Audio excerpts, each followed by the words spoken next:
Question. P.S. If r is greater than 0 and absolute value of r is greater than absolute value of s, which of the following must be true? 1. R is greater than s. 2. R plus s is greater than 0. 3. R squared is greater than s squared. Solution. Second property of absolute value. A is less than equal to absolute value of a, or negative a is less than equal to absolute value of a. These cases are true for all values of a. First observation. When a is greater than b and b greater than c, then a is greater than b is greater than c, and when a is greater than b is greater than c, then a is greater than c. Second observation. When x is greater than 0, absolute value of x equals x. Third observation.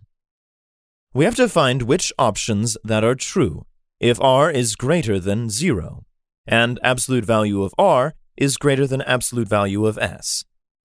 We know from the first observations that r is greater than 0, so absolute value of r equals r. So absolute value of r is greater than absolute value of s, and we get r is greater than absolute value of s. Let's check each option. Option 1. R is greater than s. So, absolute value of s is greater than equal to s by the first observation, and r is greater than the absolute value of s. R is greater than the absolute value of s is greater than equal to s. We get r is greater than s by the second observation, so this is true. Option 2. R plus s is greater than 0. Now, we can say that absolute value of s is greater than equal to negative s by the first observation, and r is greater than absolute value of s. So, r is greater than absolute value of s is greater than equal to negative s. This is a very important concept, so be sure to remember it.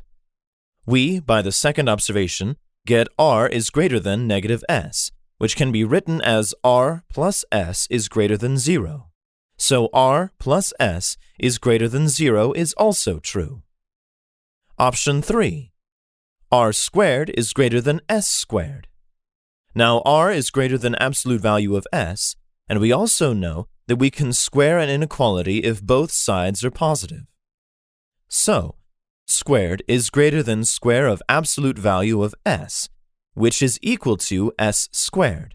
As square of absolute value of s is the same as s squared, so r squared is greater than s squared is also true. Therefore, all three options, 1, 2, and 3 are true. E is the correct answer. Answer E.